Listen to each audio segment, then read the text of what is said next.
ये आकाशवाणी रायपुर है। प्रादेशिक समाचार बुलेटिन के साथ मैं लता देवी चौहान।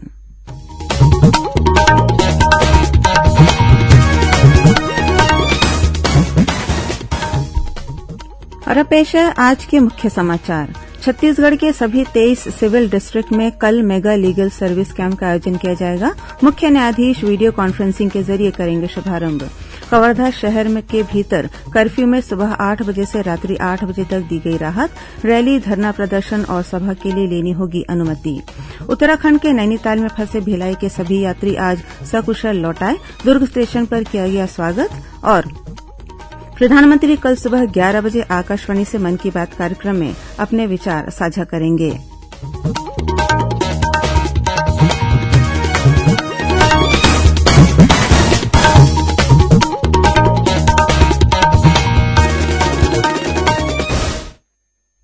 अब समाचार विस्तार से।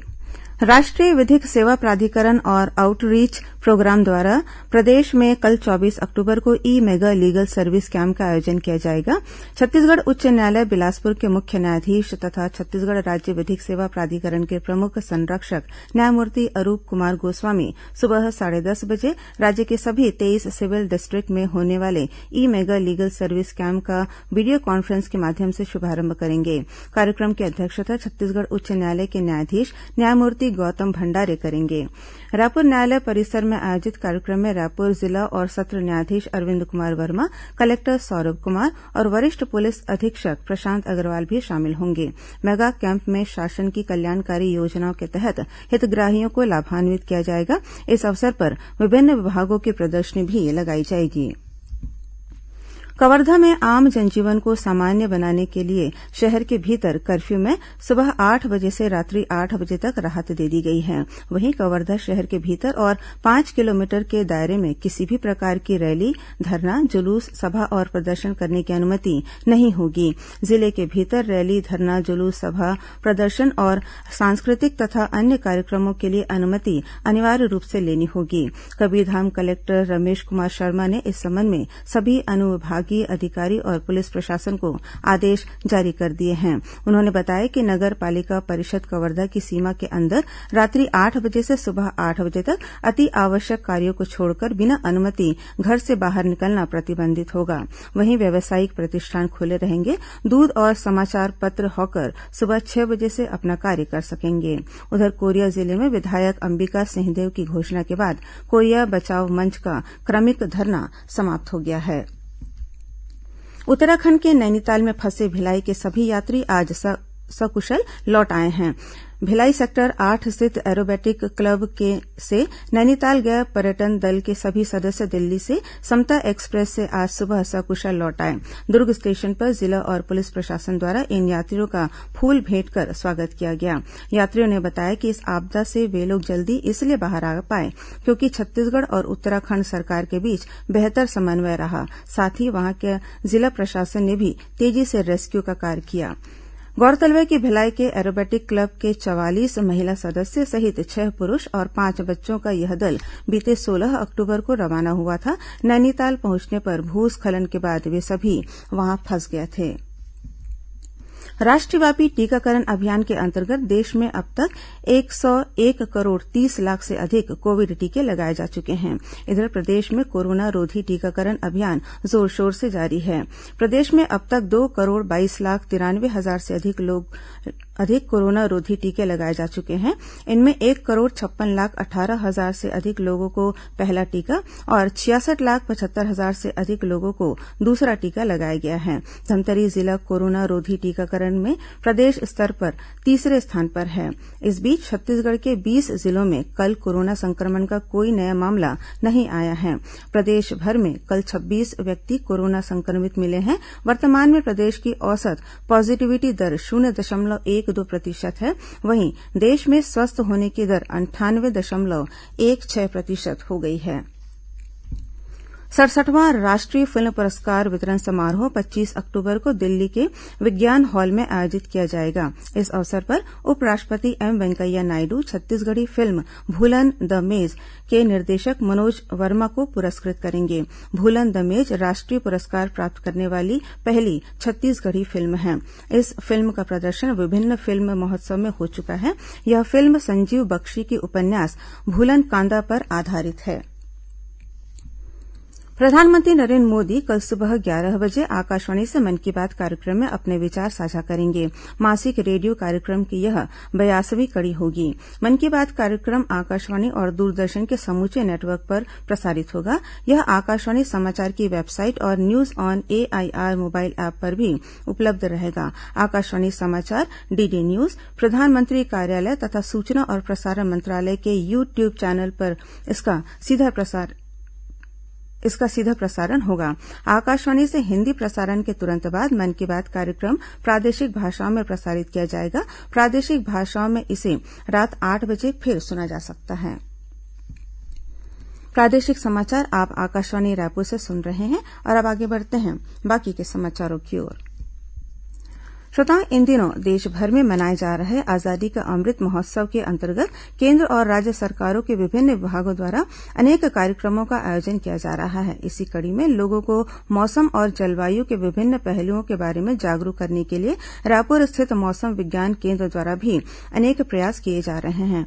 इस बारे में और अधिक जानकारी हासिल करने के लिए आकाशवाणी समाचार ने बात की मौसम विज्ञानी डॉक्टर एचपी चंद्रा से।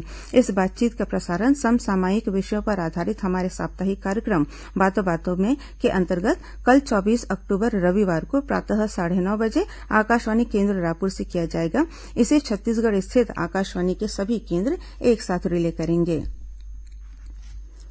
श्रोताओं, आजादी के अमृत महोत्सव पर प्रादेशिक समाचार एकांश आकाशवाणी रायपुर द्वारा आयोजित की जा रही प्रश्नोत्तरी प्रतियोगिता में हमारे श्रोतागण काफी उत्साह के साथ भागीदारी कर रहे हैं।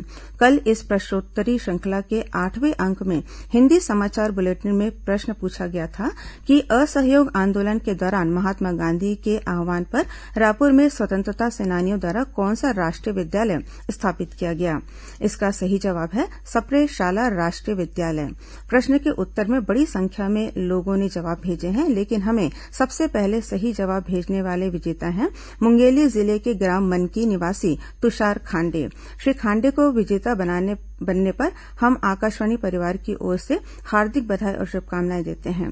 श्रोता, तुषार खांडे आकाशवाणी समाचार के नियमित श्रोता हैं। उन्होंने बताया कि आजादी के अमृत महोत्सव के तहत लोगों को आकाशवाणी रायपुर के माध्यम से देश की आजादी में महत्वपूर्ण योगदान देने वाले स्वतंत्रता सेनानियों की जानकारी मिल रही है। मैं तुषार खांडे मनकी लोरमी जिला मुंगेली छत्तीसगढ़ कक्षा 9 के छात्र हूँ। आज के क्विज के विजेता बनने पर मुझे बहुत खुशी हुई। आकाशवाणी रायपुर से प्रसारित सभी कार्यक्रमों को सुनकर मुझे बहुत अच्छा लगता है। हिंदी और छत्तीसगढ़ी समाचारों के माध्यम से छत्तीसगढ़ के सभी प्रकार की जानकारी मिलती रहती है। बेमेतरा जिले में कल रात हुई सड़क दुर्घटना में 3 लोगों की मौत हो गई, जबकि 8 अन्य लोग घायल हो गए हैं। मिली जानकारी के मुताबिक भिलाई का एक परिवार बेमेतरा के ठाठापुर से ऑटो में सवार होकर वापस लौट रहा था। इसी दौरान साजा थाना क्षेत्र के कोदवा राखी गांव के पास उनकी ऑटो और कार के बीच भिड़ंत हो गई। इस घटना में 3 लोगों की मौत हो गई, जबकि 8 अन्य लोग घायल हो गए, जिन्हें उपचार के लिए रायपुर रेफर किया गया है। बीसीसीआई की junior India under 19 challenger trophy स्पर्धा के लिए भिलाई नगर के क्रिकेट खिलाड़ी विजय यादव का चयन हुआ है। राजेंद्र क्रिकेट अकादमी के संचालक और बीसीसीआई के लेवल 2 कोच राजेंद्र सिंह ने बताया कि बीसीसीआई की इस राष्ट्रीय स्पर्धा के लिए चयनित खिलाड़ी विजय यादव अकादमी के लिए पिछले 6 वर्षों से खेल रहे हैं। इस ट्रॉफी के लिए पूरे देश के सभी राज्यों से चयनित उत्कृष्ट खिलाड़ियों का चयन किया जाता है। चयनित खिलाड़ियों की 3 टीमें बनाई जाती हैं। इस स्पर्धा में श्रेष्ठ खिलाड़ियों को ही अंडर 19 वर्ल्ड कप टीम में शामिल किया जाता है। अब कुछ अन्य खबरें संक्षिप्त में। जवाहर नवोदय विद्यालय माना कैंप रायपुर में कक्षा नवमीं में प्रवेश के लिए 31 अक्टूबर और कक्षा छठवीं के लिए आगामी 30 नवंबर तक ऑनलाइन आवेदन आमंत्रित किए गए हैं।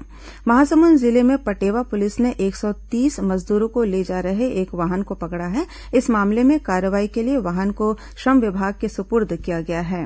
राजधानी रायपुर के पचपड़ी नाका स्थित एक कोचिंग सेंटर के प्रबंध संचालक की शिकायत पर कोतवाली पुलिस ने कोचिंग सेंटर के एजेंट के खिलाफ 1 करोड़ 93 लाख रुपए से अधिक की ठगी का मामला दर्ज किया है। रायगढ़ में कोतवाली पुलिस ने पुराना यातायात थाना के पास एक वाहन से 2 क्विंटल 30 किलो गांजा बरामद किया है, जिसकी कीमत लगभग 11 लाख रुपए बताई जा रही है। इस मामले में 2 आरोपियों को गिरफ्तार किया गया है। राजधानी रायपुर में नौकरी दिलाने के नाम पर 35 लाख रुपए की ठगी करने का मामले में रायपुरा चौक स्थित एक कंपनी के 4 संचालकों के खिलाफ डीडी नगर पुलिस ने अपराध पंजीबद्ध किया है। दुर्ग जिले में कलेक्टर जनदर्शन हर सप्ताह सोमवार और मंगलवार को आयोजित किया जाएगा। सुबह 10 से 2 बजे के बीच जिले के नागरिक अपनी समस्याओं से संबंध में आवेदन कलेक्टर को दे सकते हैं। छत्तीसगढ़ राज्य ओपन स्कूल द्वारा आयोजित हाईस्कूल, हायर सेकेंडरी स्कूल मुख्य और अवसर परीक्षा वर्ष 2022 में शामिल होने के लिए प्रवेश की अंतिम तिथि 15 नवंबर तक निर्धारित की गई है। नेहरू युवा केन्द्र चांपा और राष्ट्रीय सेवा योजना अकलतरा द्वारा आज क्लीन इंडिया स्वच्छता अभियान कार्यक्रम का आयोजन किया गया। इंस्पायर अवार्ड मानक योजना के तहत प्रदेश में अब तक 53,000 से अधिक प्रतिभागियों ने ऑनलाइन पंजीयन कराया है। इनमें कक्षा 6वीं से 10वीं तक के विद्यार्थी शामिल हो सकते हैं। दंतेवाड़ा जिले के पालनार इलाके में स्थित फूलपाड़ झरने से गिरकर एक युवक की मौत हो गई और जांजगीर जिले में चांपा पुलिस ने एक फाइनेंस कंपनी के 2 कर्मचारियों को लगभग 22 लाख रुपए की धोखाधड़ी के मामले में गिरफ्तार किया है। अंत में मुख्य समाचार एक बार फिर। छत्तीसगढ़ के सभी 23 सिविल डिस्ट्रिक्ट में कल होगा मेगा लीगल सर्विस कैंप का आयोजन किया जाएगा। मुख्य न्यायाधीश वीडियो कॉन्फ्रेंसिंग के जरिए करेंगे शुभारंभ। कवर्धा शहर के भीतर कर्फ्यू में सुबह 8 बजे से रात्रि 8 बजे तक दी गई राहत। रैली, धरना प्रदर्शन और सभा के लिए लेनी होगी अनुमति। उत्तराखंड के नैनीताल में फंसे भिलाई के सभी यात्री आज सकुशल लौट आए। दुर्ग स्टेशन पर किया गया स्वागत। और प्रधानमंत्री कल सुबह 11 बजे आकाशवाणी से मन की बात कार्यक्रम में अपने विचार साझा करेंगे। इसी के साथ प्रादेशिक समाचार बुलेटिन समाप्त हुआ। नमस्कार।